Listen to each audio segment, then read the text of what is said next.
देखो, प्रश्न है, क्षैतिज रेखा में उड़ती एक चिड़िया का भूमि के किसी बिंदु से एक बराबर समय अंतराल में लिए गए 4 प्रक्षेपणों का उन्नयन कोण अल्फा, बीटा, गामा तथा डेल्टा है।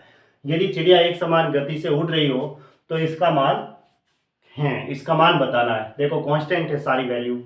तो क्षैतिज रेखा में उड़ती एक चिड़िया का भूमि के किसी बिंदु से एक बराबर समय अंतराल में लिए गए 4 प्रेक्षणों का उन्नयन कोण ये है। ठीक है, उन्नयन कोण है तो एक पहला वाला जो उन्नयन कोण है, जैसे यहां से ये लिया, वो कितना है? अल्फा है, ये अल्फा। ठीक है, तो इसको, हाँ, फिर दूसरा जो कोण लिया, थोड़ा सा ऐसे ही ले लो, सॉरी, ये कोण ले लिया मैंने। ठीक है, ये कोण ले लिया अल्फा। इसने कहा क्षैतिज रेखा में उड़ती एक चिड़िया का भूमि के किसी बिंदु से एक बराबर समय अंतराल में लिए गए 4 प्रेक्षणों का उन्नयन कोण अल्फा, बीटा, गामा तथा डेल्टा है। तो बराबर समय अंतराल में है ना, एक ये अल्फा लिया, तो दूसरा क्या होगा? अब चिड़िया जैसे एक समान गति से उड़ रही है, तो दूसरा कोण फिर ये यहाँ से यहाँ तक, वो कह रहा है कि ये बीटा है। ठीक है, बीटा। फिर तीसरा कोण, फिर ये इसके बराबर होगी ऐसे यहाँ तक, फिर इसके बराबर यहाँ तक, ये ले लो। 4 कोण ले लिए गए हैं, तो ये तीसरा यहाँ पे होगा।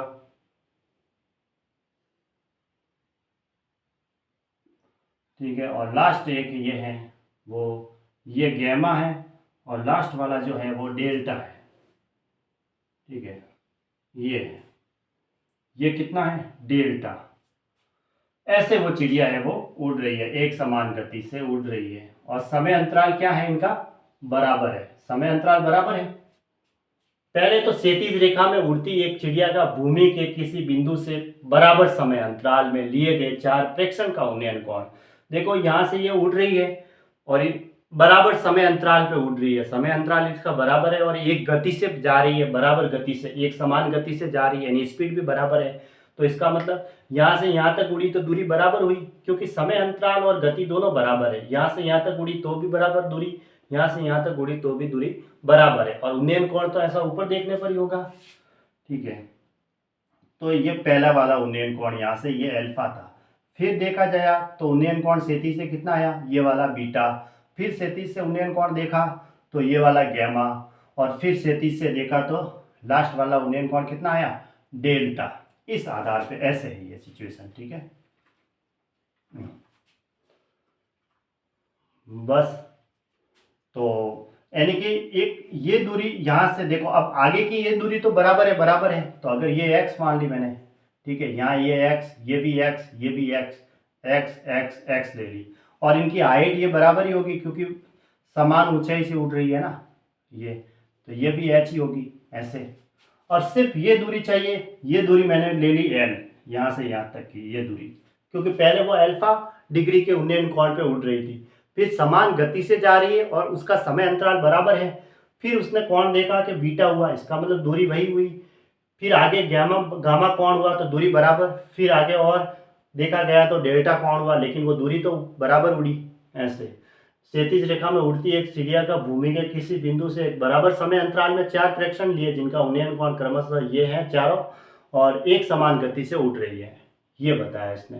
तो इनकी गति भी बराबर है और उड़ रही है ऐसे ऐसे। ठीक है, तो हाइट तो ये सबकी एच ही रही भूमि तल से, कोण अलग अलग है, उन्नयन कोण।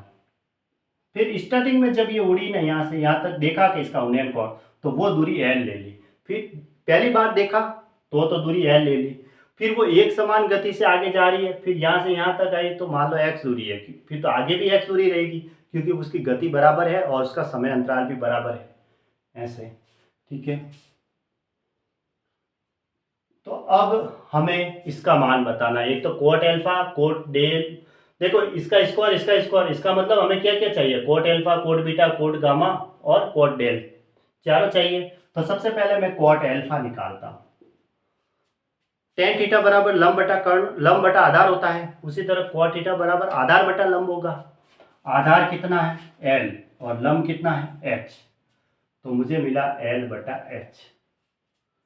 ठीक है, उसके बाद मैं कोट बीटा लूंगा, कोट बीटा ले लेता हूं। आधार बटा लंब भी लेना है, तो आधार तो हो गया मुझे एल प्लस एक्स, और लंब है एच, तो एल प्लस एक्स बटा एच। उसके बाद मैं कोट गामा ले लेता हूँ, ठीक है। गामा यहाँ तक, तो आधार तो मुझे ये मिला, यानी कि एल तो ये और एक्स 2x, तो एल प्लस 2x मिला और लंब है हमारा एच।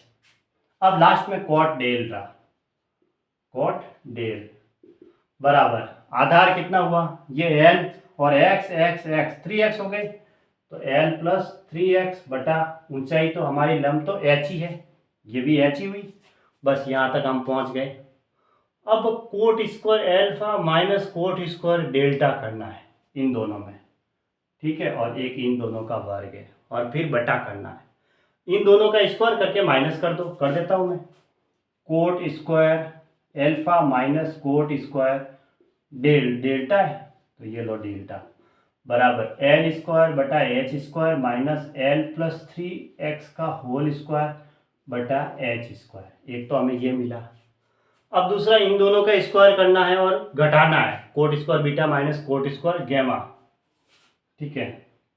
तो कर देते हैं, cot square beta minus cot square gamma बराबर एल प्लस एक्स का होल स्क्वायर बटा H square minus L plus 2x का होल स्क्वायर बटा एच स्क्वायर। बस ये भी आ गया, ये भी आ गया। अब दोनों का बटा लेना है अपॉन में, क्योंकि इन दोनों के बीच में बटा का निशान यानी अपॉन है, ठीक है। दोनों के बीच में भाग का निशान है, तो डिवाइड कर दो दोनों को। इसको इससे डिवाइड करेंगे तो हमें क्या मिलेगा, cot square alpha minus cot square delta बटा, फिर वो लिख दो cot square gamma beta minus cot square gamma बराबर। अब ये ऊपर रहेगा और ये नीचे रहेगा, तो इसमें एच स्क्वायर क्या है, कट जाएगा, क्योंकि इसमें भी एच स्क्वायर एलसीएम, इसमें भी एच स्क्वायर एलसीएम, तो सिर्फ डायरेक्ट वही लिखूँ मैं, एल स्क्वायर माइनस इसका होल स्क्वायर भी खोल दूँ और माइनस को अंदर भेज दूँ, L square minus 9x square minus 3 दूनी ए प्लस बी का होल स्क्वायर खोल रहा हूँ, a square plus b square plus 2ab, तो 6lx और अंदर माइनस को भेज दिया बटा ये वाला नीचे आएगा, तो एल प्लस एक्स का होल स्क्वायर है और माइनस एल प्लस 2x का होल स्क्वायर है, इसमें भी ए प्लस बी के होल स्क्वायर खोल दूँ, L square plus x square plus 2lx, minus को अंदर भेज देता हूँ, minus L square minus 4x square minus 4lx, तो प्लस एल स्क्वायर से माइनस एल स्क्वायर कटा, प्लस एल स्क्वायर से माइनस एल स्क्वायर कटा, ठीक है। अब देखो इन दोनों में से मुझे क्या कॉमन मिल रहा है, 3 कॉमन मिल रहा है ना, और 3 कॉमन मिल रहा है, तो अंदर क्या रहा, minus 3x square minus 2lx, ठीक है, बटा नीचे क्या रहा, देखो एक्स स्क्वायर प्लस का और माइनस का 4x स्क्वायर, तो माइनस का 3x स्क्वायर रहा, उसके बाद प्लस का 2lx और माइनस का 4lx, तो माइनस का ज़्यादा है तो माइनस का 2lx हो गया। अब ये दोनों तो सेम हो गए, तो दोनों कट गए, तो मुझे बराबर में प्लस का 3 मिला, तो 3 है वो इसका आंसर हो गया, यानी ऑप्शन ए सही है।